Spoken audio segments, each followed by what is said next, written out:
નમસ્કાર, આપ સૌનું સ્વાગત છે રિયલ સમાચારમાં। સમાચારની શરૂઆત કરીએ મુખ્ય સમાચારથી।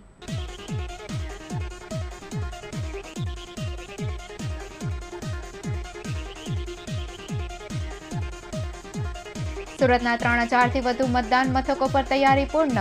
32 લાખથી વધુ મતદારો આવતીકાલે મતદાન કરી શકશે। શહેરમાં શાંતિપૂર્ણ માહોલમાં મતદાન યોજવા ચડબે સલાક સુરક્ષા વ્યવસ્થા ગોઠવાઈ।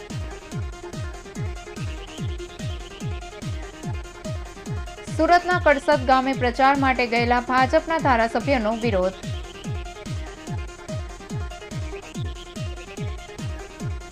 મહાનગરપાલિકાની ચૂંટણીના 2 ઉમેદવારોની દારૂની મહેફિલ વાયરલ થતા ખળભળાટ।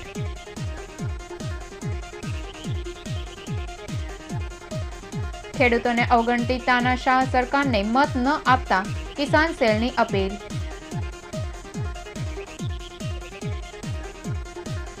સુરતના લગ્નની સંગીત સંધ્યામાં આપના ગીત પર લોકો ગરબે ઘૂમ્યા।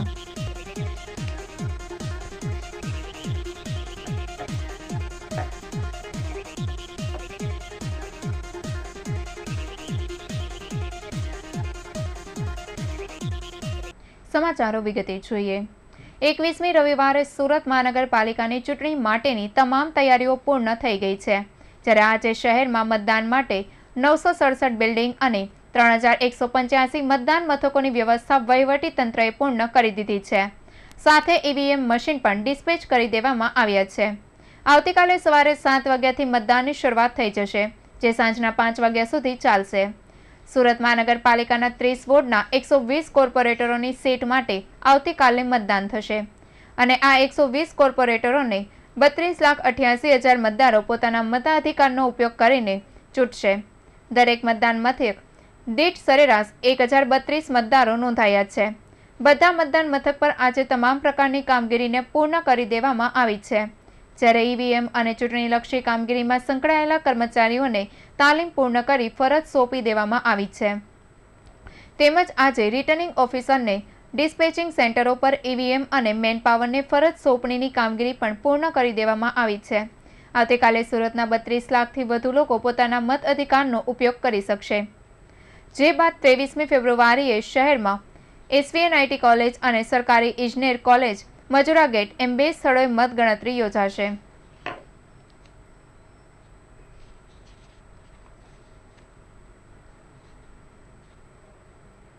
સુરત મહાનગરપાલિકાની 120 બેઠકોની સામાન્ય ચૂંટણીના મતદાનને હવે ગણતરીના કલાકો બાકી છે। સ્થાનિક સ્વરાજ્યની આ ચૂંટણી શાંતિપૂર્ણ માહોલમાં સંપન્ન કરવા માટે તમામ મતદાન કેન્દ્રો પર ચડબે સલાક સુરક્ષા વ્યવસ્થા તૈનાત કરી દેવામાં આવી છે, જ્યારે આવતીકાલે 90 પોલીસ અધિકારીઓ અને 8,341 પોલીસ કર્મચારીઓ અને હોમગાર્ડ તેમજ એસઆરપીએફની 5 કંપનીઓ અને પેરામિલિટરી ફોર્સની 2 કંપનીઓ સુરત શહેરમાં તૈનાત રહેશે। આવતીકાલે મતદાન દરમિયાન પોલીસ બંદોબસ્તની માહિતી આપતા સુરત શહેર પોલીસ કમિશનર અજયકુમાર તોમરે જણાવ્યું હતું કે આવતીકાલે સુરત મહાનગરપાલિકાની ચૂંટણીને લઈને મતદાન થવાનું છે, જે મતદાનની કામગીરી દરમિયાન શહેરમાં મતદાન મથકો અને વિસ્તારોમાં શાંતિપૂર્ણ માહોલ જળવાઈ રહે તે માટે સુરત પોલીસ કડક હાથે કાર્યરત રહેશે। આવતીકાલે 3 additional police commissioner, 8 DCP, 20 ACP અને 59 પીઆઈ અધિકારીઓ બંદોબસ્તમાં જોડાશે, જ્યારે 4500 પોલીસ અધિકારીઓ અને કર્મચારીઓ તેમજ 3841 હોમગાર્ડ તથા એસઆરપીએફની 5 અને પેરામિલિટરી ફોર્સની 2 કંપનીઓ કામગીરી કરશે। વધુમાં પોલીસ કમિશનરે જણાવ્યું કે શહેરના તમામ સંવેદનશીલ બૂથ બિલ્ડિંગની સિનિયર અધિકારીઓ દ્વારા વિઝિટ કરવામાં આવશે, જ્યારે શહેરના વિવિધ વિસ્તારમાં પોલીસ દ્વારા સતત ફ્લેગ માર્ચ કરવામાં આવશે, તેમજ મહોલ્લા મીટિંગો કરીને મતદાન સંબંધે લોકજાગૃતિ તથા મતદાન શાંતિપૂર્ણ થાય તે માટેની કામગીરી કરાશે।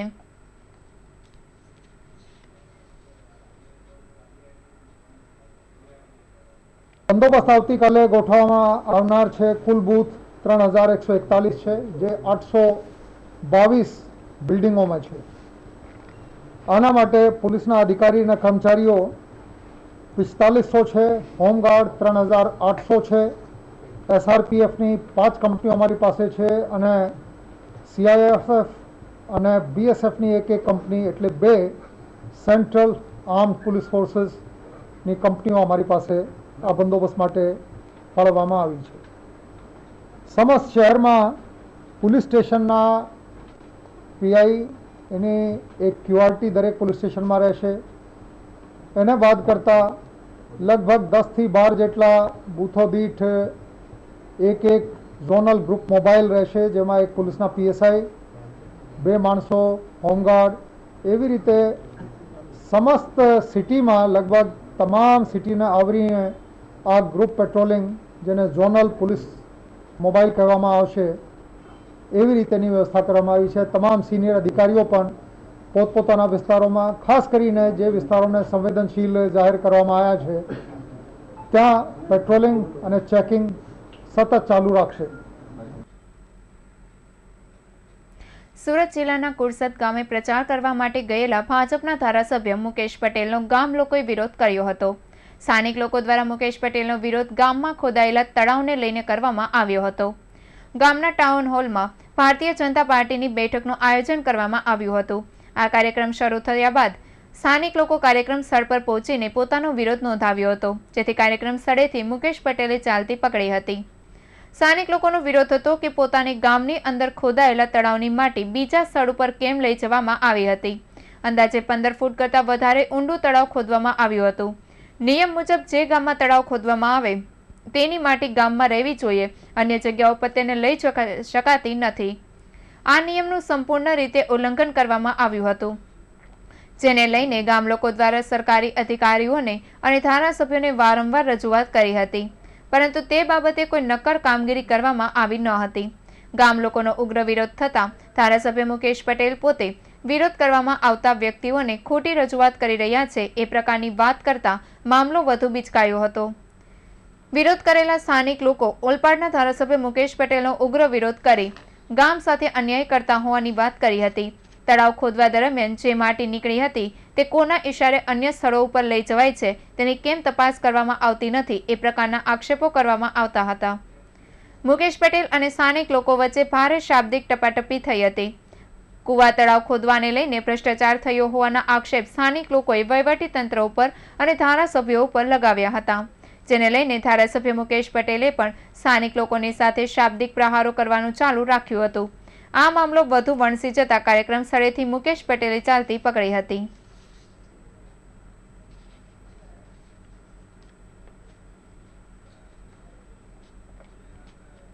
પાણી પડી લાગ્યું પાણી પડી લાગ્યું હમણે માપવા માટે કરો માપવા અધિકારી અંદર પાણી પડી અધિકારી ની કહ્યું તો સાહેબ ને કેમ નહીં લવે અમને તો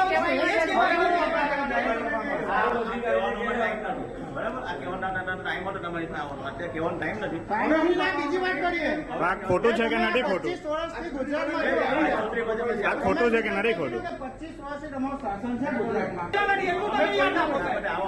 આવવાનો નહીં તમે એમ કે તમે બેહીને રાજનીતિ કરો છો તમે કેવો શું માંગો તો તમે કેવો શું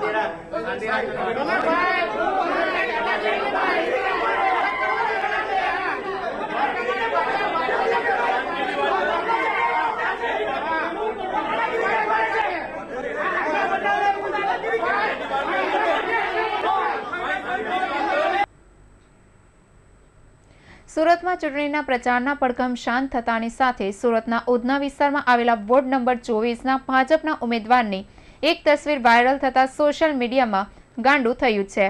સુરત મહાનગરપાલિકા ચૂંટણી જંગના ઉમેદવારની આ કથિત મહેફિલની તસવીરે વાયરલ થતા સોશિયલ મીડિયામાં બુમારણ થવા લાગી છે. જોકે આ ઉમેદવારે પોતાનો પક્ષ રજૂ કરતા કહ્યું કે તસવીર એડિટ કરેલી છે અને ઇરાદાપૂર્વક વાયરલ કરેલી છે. ઉમેદવાર પર દારૂની મહેફિલમાં સામેલ હોવાના આક્ષેપ સાથે ફોટા વાયરલ થતા ભાજપમાં દોડધામ મચી જવા પામી હતી. જોકે ઉમેદવાર આ ફોટો એડિટ કરીને તેને હરાવવા માટે વાયરલ કરવામાં આવ્યાની વાત કરી રહ્યા છે. હાલમાં સ્થાનિક સ્વરાજ્યની ચૂંટણી ચાલી રહી છે, તેવામાં ગતરોજ ચૂંટણી પ્રચારના પડઘમ શાંત થતા અને આવતીકાલે મતદાન છે, ત્યારે આ બંને વચ્ચે ગતરોજ સાંજે સુરતના વોર્ડ નંબર 24ના ભાજપના ઉમેદવાર સોમનાથ મરાઠે, જે પ્રદેશ પ્રમુખના સૌથી નજીકના ગણાય છે અને દબંગની છાપ ધરાવતા આ ઉમેદવારનો સાંજ પડતા સોશિયલ મીડિયામાં મહેફિલ કરતા ફોટો વાયરલ થતા ઉમેદવાર સાથે ભાજપમાં દોડધામ મચી જવા પામી હતી. જોકે આ મામલે ઉમેદવાર સોમનાથ મરાઠાએ જણાવ્યું હતું કે આ ફોટો તેનો પણ છે, પણ તે એડિટ કરેલો છે. આ જ વિસ્તારમાં આ પાર્ટીના ઉમેદવારે પણ આક્ષેપ કર્યો છે કે ચૂંટણી જીતવા માટે તેમને આ કૃત્ય કર્યું છે. સોમનાથ મરાઠાએ આપના વિલાસ પાટીલ પર આ અંગેના આક્ષેપ કર્યા હતા.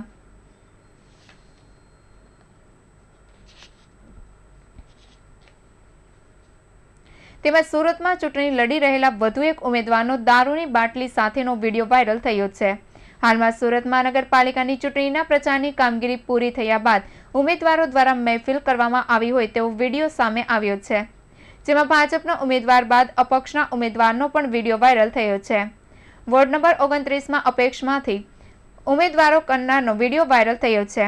પાંડેસરાના અપક્ષના ઉમેદવાર દારૂની મહેફિલ માણી રહ્યા છે, જ્યારે આ વિડીયો બાદથી કાર્યકરોની સાથે શહેરીજનોમાં પણ ઉમેદવારો અને તેની મહેફિલને લઈને ચર્ચાઓ શરૂ થઈ ગઈ છે.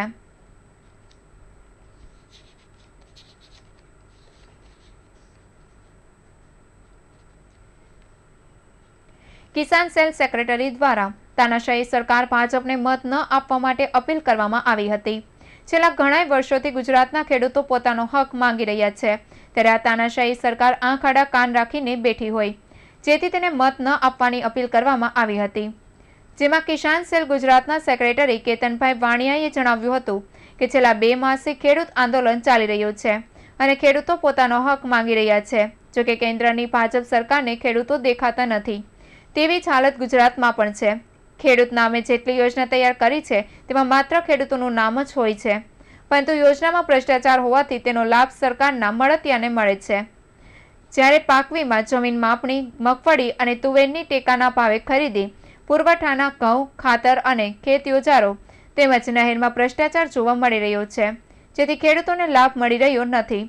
જ્યારે આ અંગે ફરિયાદ કરવા છતાં સરકાર તાનાશાહી ચલાવી રહી છે, જેથી આવી તાનાશાહી સરકારને સ્થાનિક સ્વરાજ્યની ચૂંટણીમાં મત ન આપવાની અપીલ કેતનભાઈ દ્વારા કરવામાં આવી છે.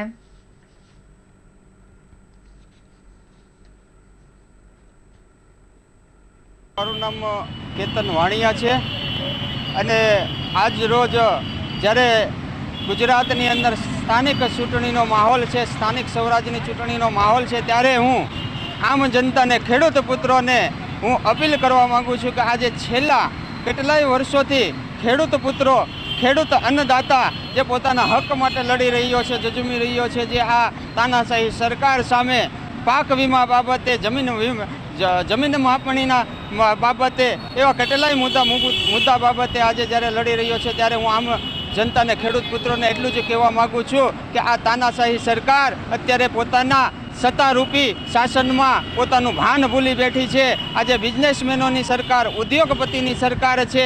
આજે કૌભાંડો પર કૌભાંડ કરી રહી છે. ખેડૂતોના હિતની સરકાર નથી, ખેડૂતોના વિરોધીની સરકાર છે.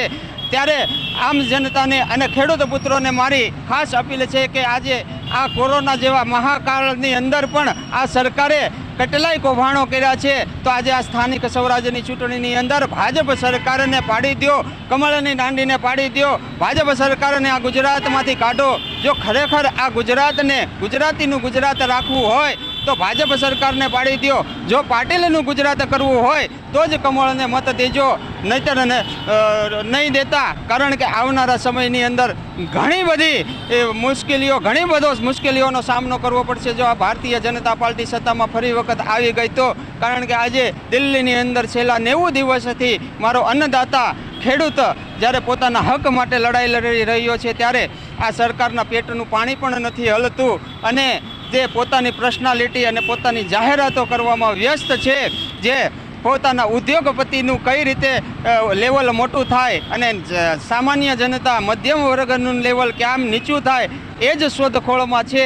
ત્યારે આજે આપ જોઈ રહ્યા છો કે પેટ્રોલ, ડીઝલ, તેલના ભાવ કેટલા આસમાને પહોંચી રહ્યા છે. આજે જ્યારે ખેડૂતોના ઘરની અંદર સિંગ આવે છે, કપાસ આવે છે, જે જીવન જરૂરિયાત વસ્તુ આવે છે, ત્યારે એ માર્કેટને લઈને જાય છે, ત્યારે એને પૂરતો ભાવ આપવામાં આવતો નથી. જ્યારે સિંગનો ભાવ 1000 રૂપિયા છે, ત્યારે તેલના ડબ્બાનો ભાવ 2700 રૂપિયા છે. પેટ્રોલનો ભાવ જ્યારે 65 રૂપિયા હતો, આજે 100 રૂપિયાને આસપાસ પહોંચી ગયો છે. ત્યારે હું જનતાને, આમ જનતાને, એક ખેડૂત પુત્ર હોવાને નાતે એટલું જ કહેવા માગું છું કે આ વખતે આ ભાજપની સરકારને પાડી દો. કમળને કોઈ પણ સંજોગોમાં મત નહીં આપશો અને કમળને ક્યારે પણ મત નહીં આપશો. આજે એક વખત ગુજરાતની અંદર નવું પરિવર્તન લાવવાની ખાસ જરૂર છે, આવું હું આહવાન કરી રહ્યો છું. ચૂંટણીમાં મતદાન ટકાવારી વધે તે માટે સરકાર તેમજ સ્થાનિક તંત્ર દ્વારા જનજાગૃતિ કાર્યક્રમ રાખવામાં આવતા હોય છે, જોકે કેટલાક કારખાનેદારો દ્વારા મતદાનના દિવસે ઇરાદાપૂર્વક કામ ચાલુ રાખવામાં આવતું હોય છે, તેથી મોટી સંખ્યામાં યુવકો મતદાન કરી શકતા નથી, જેને ધ્યાનમાં લઈને મતદાનના દિવસે આવા કારખાનો રજા રાખે તેવો આદેશ કરવાની માંગ સાથે આપ દ્વારા જિલ્લા કલેક્ટરને આવેદનપત્ર આપવામાં આવ્યું હતું. સુરત મહાનગરપાલિકાની ચૂંટણી માટે આવતીકાલે મતદાન થનાર છે.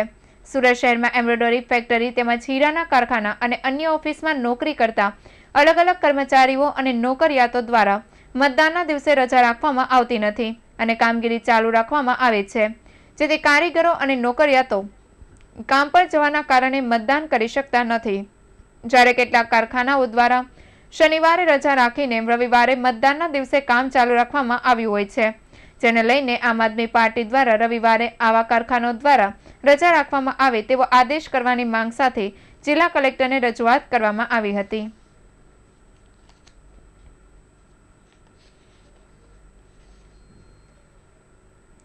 સ્થાનિક સ્વરાજ્યની ચૂંટણી પ્રચાર છેલ્લા દિવસની સંધ્યાએ વેડ રોડના એક દુકાનદારે પુત્રના લગ્નની સંગીત સંધ્યા કાર્યક્રમમાં આપના ટાઇટલ ગીત પર ગરબા રમી સમર્થનના સંકેત આપ્યા છે.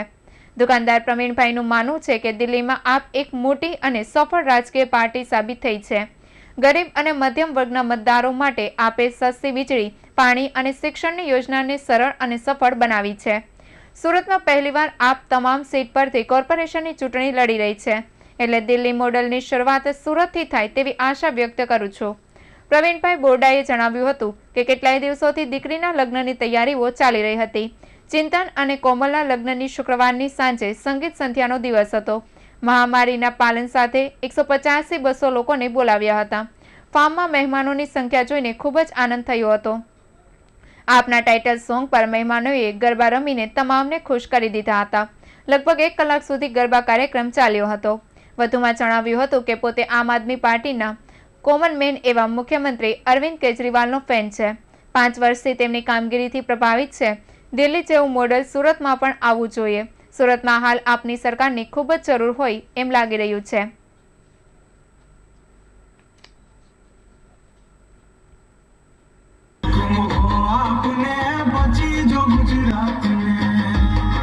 શિક્ષણમાં હવે સુધારા આપ કરશે, પ્રગતિની વાત હવે આપ કરશે, વીજળીમાં ફાત કોણ આપ કરશે, હવે સુધારા આપ કરશે, પ્રગતિની વાત હવે આપ કરશે, વીજળીમાં ફાત કોણ આપ કરશે, પાણીમાં ફાત કોણ આપ કરશે.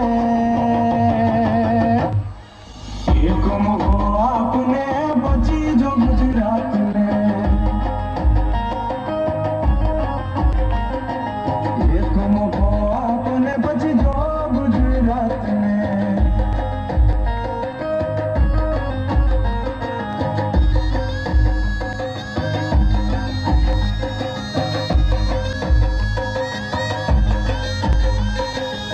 એક મોકો આપને પછી જો ગુજરાતને, એક મોકો આપને પછી જો ગુજરાતને,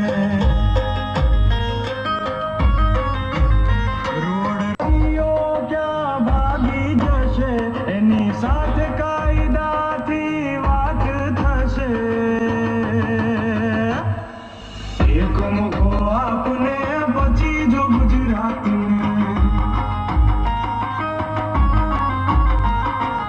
એક મોકો આપને પછી જો ગુજરાતને, મહિલા સુરક્ષાની વાત થશે, જો આપને તમારો સાથ હશે, આરોગ્યમાં નવી રાહત હશે, ઠેર ઠેર દવાખાનાઓ થશે. એક મોકો આપને પછી જો ગુજરાતને. સુરત શહેરના જહાંગીરપુરામાં એક IDFC બેંકના સેલ્સ ઓફિસરે એકલતામાં સીલિંગ સાથે દોરી બાંધી ફાંસો ખાધેલી હાલતમાં મળી આવતા પરિવાર શોકમાં ગરકાવ થઈ ગયો છે. આપઘાત કરનાર પવન પટેલ MA પાસ થયા બાદ 1 વર્ષથી બેંકમાં નોકરી કરતો હોવાનું અને પરિવારનો એકનો એક દીકરો હોવાનું જાણવા મળ્યું છે. અભ્યાસ દરમિયાન સાથી વિદ્યાર્થિનીના પ્રેમમાં પાગલ પ્રેમિકાની સગાઈને અને પોતાની મૃત્યુની એક તારીખ ઇતિહાસના ચોપડે યાદગાર બનાવવાના આપઘાતનો રસ્તો અપનાવ્યા હોવાની આશંકાઓ સામે આવી રહી છે. જહાંગીરપુરા આશિષ રો હાઉસમાં એક યુવાને આપઘાત કરી લીધો હોવાની માહિતી મળ્યા બાદ પોલીસ ઘટના સ્થળે ગઈ હતી. જોકે મરનાર પવનના મૃતદેહને પરિવારજનોએ નીચે ઉતારી લીધો હતો. તપાસમાં જાણવા મળ્યું હતું કે પવને ગળા ફાંસો ખાઈ આપઘાત કરી લીધો હતો. પોલીસે જણાવ્યું હતું કે પવન પટેલને એક મોટી બહેન જેના લગ્ન થઈ ગયા હતા અને માતા જેની સાથે તે રહેતો હતો. માતા પોસ્ટલ વિભાગમાં આસિસ્ટન્ટ ઓફિસર છે અને પવન MA અભ્યાસ બાદ 1 વર્ષથી IDFC બેંકમાં સેલ્સ ઓફિસર તરીકે કામ કરતો હતો. શુક્રવારની બપોરે પવન નોકરી પરથી જલ્દી ઘરે આવી ગયો હતો. ત્યારબાદ પાડોશીએ દરવાજો ખખડાવ્યા બાદ પણ ન ખોલતા બારીમાંથી સીલિંગ સાથે લટકતો હોવાનું જોઈ પાડોશીએ બૂમાબૂમ કરી હતી અને તાત્કાલિક બારીમાંથી અંદર હાથ નાખી દરવાજો ખોલી પવનને ખંભે ઉપાડી દોરી કાપી નીચે ઉતાર્યો હતો. જોકે પવનને કોઈ સારવાર મળે એ પહેલા જ તેનું મોત નીપજ્યું હતું. આપઘાતને લઈને જાણવા મળ્યું કે પવનને કોલેજ કાળ દરમિયાન કોઈ યુવતી સાથે પ્રેમ હોય અને તેની સગાઈની ખબર પડતા આવું અંતિમ પગલું ભર્યું હોવાનું અનુમાન કરાઈ રહ્યું છે. એટલું જ નહીં પણ શુક્રવારે જ પ્રેમિકાએ સગાઈ હોવાની વાત બાદ પવને મૃત્યુની પણ એક તારીખથી બાંધવા આવું પગલું ભર્યું હોવાની આશંકા દેખાઈ રહી છે. હાલ જહાંગીરપુરા પોલીસે આગળની તપાસ હાથ ધરી છે.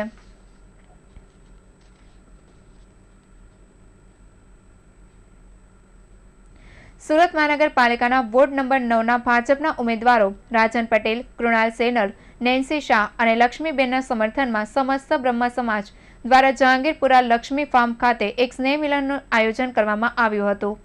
સમગ્ર બ્રહ્મ સમાજના કાર્યકર ભાઈઓ બહેનોએ આ કાર્યક્રમમાં ઉપસ્થિત રહીને ભાજપના ચારેય ઉમેદવારોને વિજેતા બનાવવા માટે સંકલ્પ કર્યો હતો.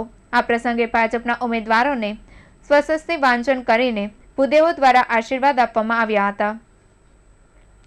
ભાજપના ઉમેદવાર નેન્સી શાહે જણાવ્યું હતું કે જહાંગીરપુરા વિસ્તાર હજુ નવો ડેવલપ થઈ રહ્યો છે અને ત્યાં પાયાની સુવિધાઓ અને વિકાસના કામો કરવાના બાકી છે. નવા ડેવલપ થઈ રહેલા વિસ્તારમાં તમામ સમાજના લોકોને સુવિધા મળે તે માટે તેમના દ્વારા પ્રયાસો કરવામાં આવશે. જ્યારે કૃણાલ સેલર દ્વારા પણ તમામ લોકોને સાથે લઈને આ વિસ્તારમાં કામોને પ્રાધાન્ય આપવાનો સંકલ્પ વ્યક્ત કરવામાં આવ્યો હતો.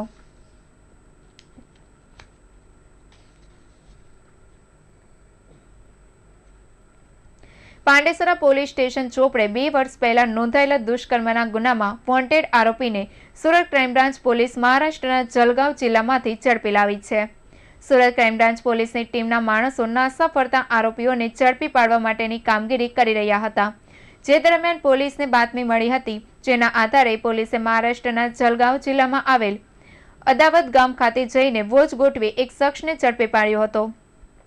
પોલીસે વિકાસ ઉર્ફે દશરથ પ્રકાશભાઈ ઉર્ફે ઊંડા સાલુકેની ધરપકડ કરી હતી. પોલીસે પૂછપરછ કરતા આરોપીએ કબૂલાત કરી હતી કે વર્ષ 2019માં સગીર બાળકોને લગ્નની લાલચે અપહરણ કરીને મહારાષ્ટ્ર લઈ જઈ દુષ્કર્મ આચર્યું હતું અને આ ગુનામાં નાસા ફરતા આરોપીને પોલીસે ઝડપી પાડી આગળની કાર્યવાહી શરૂ કરી છે.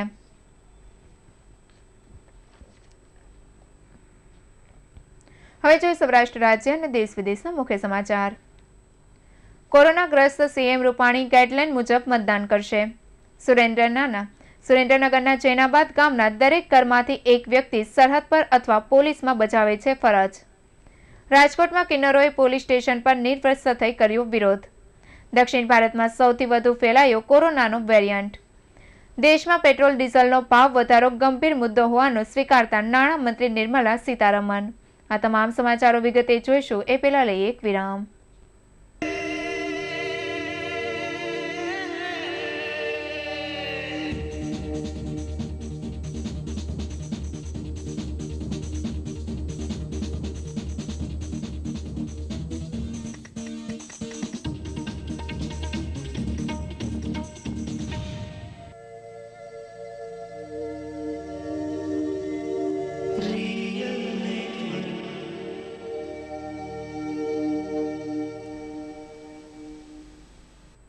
વિરામ બાદ આપ સૌનું ફરી સ્વાગત છે. સમાચારો વિગતે જોઈએ. રાજ્યની મહાનગરપાલિકાઓ માટે આવતીકાલે ચૂંટણી યોજાશે. રાજ્યના લાખો શહેરી મતદારો પોતાના મત અધિકારનો ઉપયોગ કરી અને લોકશાહીના પર્વમાં કોરોના કાળમાં મતદાન માટે જોડાશે. દરમિયાન રાજ્યના મુખ્યમંત્રી પણ આ ચૂંટણીમાં મત આપશે તેવા અહેવાલો સામે આવ્યા છે. છેલ્લા કેટલાક દિવસોથી અમદાવાદની યુએન મહેતા હોસ્પિટલમાં કોરોના સામે જંગ લડી રહેલા મુખ્યમંત્રી વિજય રૂપાણી કોરોનાની ગાઈડલાઇન્સ મુજબ મતદાન કરશે. આજે મુખ્યમંત્રીનો RT-PCR ટેસ્ટ કરવામાં આવશે અને ત્યારબાદ આ અંગેનો અંતિમ નિર્ણય જાહેર થાય તે બાકી છે. ઉલ્લેખનીય છે કે મુખ્યમંત્રી વિજય રૂપાણી રાજકોટ શહેરના વોર્ડ નંબર 10ના મતદાર છે. તેઓ હાલમાં અમદાવાદમાં સારવાર લઈ રહ્યા છે. જોકે કોરોનાના દર્દીઓ માટે PPE કિટમાં મતદાન કરવાની વ્યવસ્થા અગાઉ પણ કરવામાં આવી હતી. આ ચૂંટણીમાં CMનો ટેસ્ટ નેગેટિવ આવે તો ચિંતાનું કારણ નથી, પરંતુ જો ટેસ્ટ પોઝિટિવ હોય તો કઈ રીતે મતદાન કરવું તે અંગે તંત્ર કામે વળગ્યું હોવાનો અહેવાલ છે. હાલમાં તેમની તબિયત સ્થિર છે અને તેઓ હોસ્પિટલથી જ CM કાર્યાલયનું સંચાલન કરી રહ્યા છે. ગઈકાલે તેમણે વિડીયો સંદેશો આપી અને રાજ્યની પ્રજાને ઉત્સાહભેર મતદાન કરવાની હાકલ પણ કરી હતી. આતંકવાદને નેસ્તનાબૂદ કરવા માટે ભારતે કમર કસી છે. ત્યારે સુરેન્દ્રનગરના પાટડી તાલુકાનું ખોબા જેવડું જેનાબાદ ગામના 70 જેટલા યુવાનો આર્મી અને પોલીસમાં તૈનાત છે. જેમાંથી 34 યુવાનો તો આર્મી અને BSFમાં અને 36 યુવાનો પોલીસ અને SRPમાં તૈનાત છે. કાશ્મીરના પુલવામા આતંકી હુમલામાં ભારતના 41 વીર સપૂતોની શહીદી બાદ ભારતે યુવા સેનાના 12 મિરાજ ફાઇટર વિમાને પાકિસ્તાનમાં ઘૂસીને આતંકી છાવણીઓનો ખાત્મો બોલાવી દીધો હતો. ત્યારબાદ ભારત દ્વારા અપનાવાયેલા કડક વલણ બાદ પાકિસ્તાન બેવકૂફ પર આવી ગયું છે.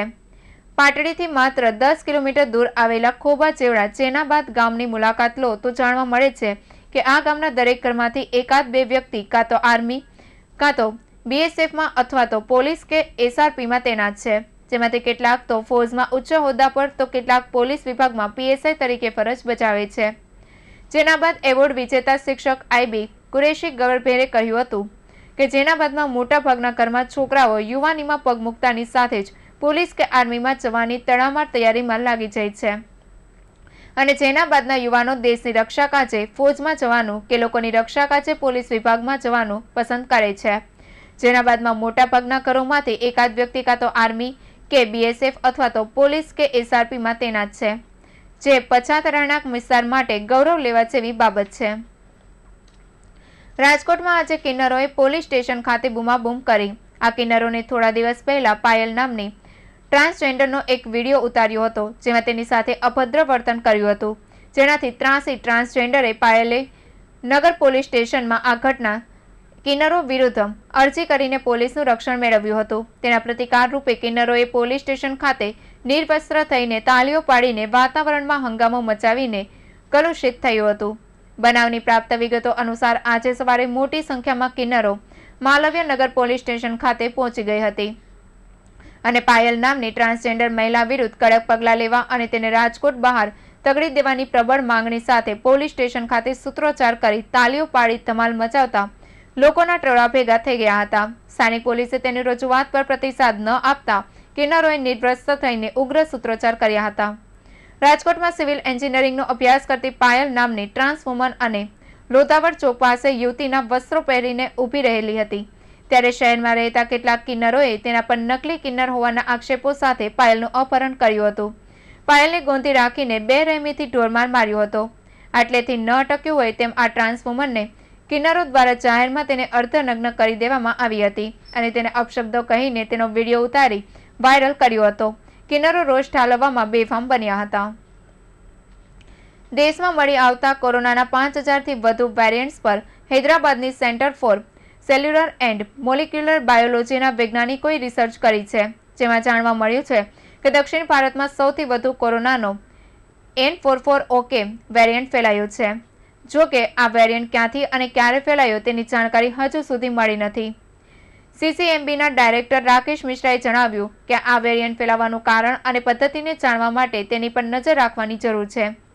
CCMBના ડાયરેક્ટર રાકેશ મિશ્રાએ જણાવ્યું કે દુનિયાના ઘણા દેશોમાં ખતરનાક બની ચૂકેલા વેરિયન્ટ્સની ભારતમાં વધુ અસર નથી થઈ, જેનું એક કારણ એ પણ બની શકે કે આપણે અહીં વધુ સિક્વેન્સિંગ નથી કરાઈ.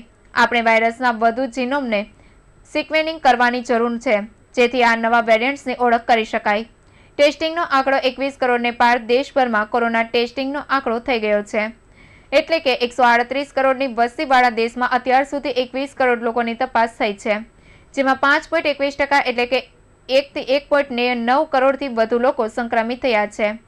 ચિંતાની વાત એ છે કે લગભગ 4 મહિનાથી સુધી દેશમાં કોરોના દર્દીઓની સંખ્યા ઘટ્યા પછી હવે એકવાર ફરીથી તેમાં તેજી જોવા મળી રહી છે. શુક્રવારે 13,519 નવા દર્દી નોંધાયા, 9,962 લોકો રિકવર થયા અને 90 લોકોના મોત થયા. આ રીતે એક્ટિવ દર્દીઓની સંખ્યામાં 3,455નો વધારો થયો છે. 86 દિવસ પછી આવું પહેલી વખત બન્યું છે જ્યારે એક દિવસની અંદર 3,000થી વધુ એક્ટિવ કેસ વધ્યા છે. આ પહેલા 25 નવેમ્બરે એક સાથે 7,000 એક્ટિવ દર્દીઓમાં વધારો થયો હતો. કેન્દ્રીય સ્વાસ્થ્ય મંત્રાલયે ગત વર્ષે દિવાળી દરમિયાન દિલ્હીમાં દર્દીઓની સંખ્યા વધવાનું એક કારણ ટેસ્ટિંગ ઓછું થવાનું પણ જણાવ્યું હતું. એવામાં સવાલ ઉઠી રહ્યા છે કે ક્યાંક ટેસ્ટિંગ ઘટાડાના કારણે દર્દીઓની સંખ્યા વધી રહી છે કે નહીં. જો યોગ્ય સમયે દર્દીઓને ટ્રેસ કરી લીધા હોત તો કદાચ સંક્રમણને હાલ પણ કાબૂમાં રાખી શકાત.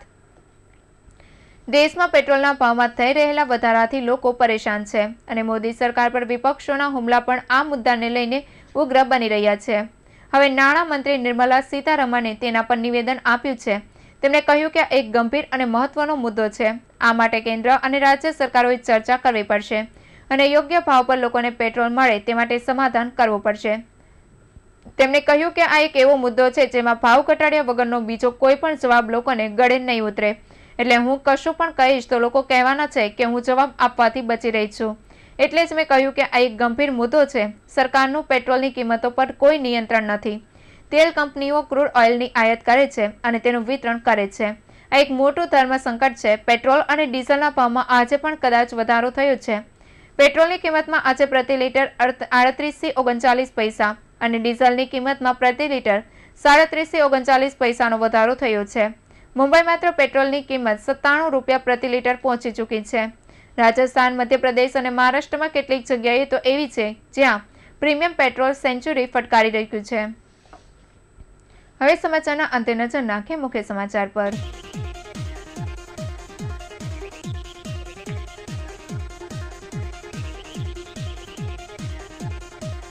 સુરતના 3,000થી વધુ મતદાન મથકો પર તૈયારી પૂર્ણ. 32 લાખથી વધુ મતદારો આવતીકાલે મતદાન કરશે. શહેરમાં શાંતિપૂર્ણ માહોલમાં મતદાન યોજવા ચરવે સલાક સુરક્ષા વ્યવસ્થા ગોઠવાઈ.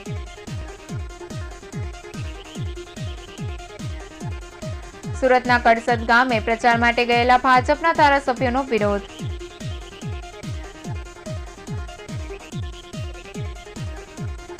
મહાનગરપાલિકાની ચૂંટણીના 2 ઉમેદવારોની દારૂની મહેફિલ વાયરલ થતા ખળભળાટ.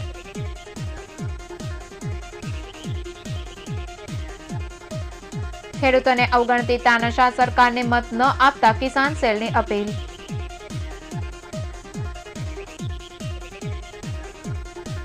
સુરતમાં લગ્નની સંગીત સંધ્યામાં આપના ગીત પર લોકો ગરબે ઘૂમ્યા.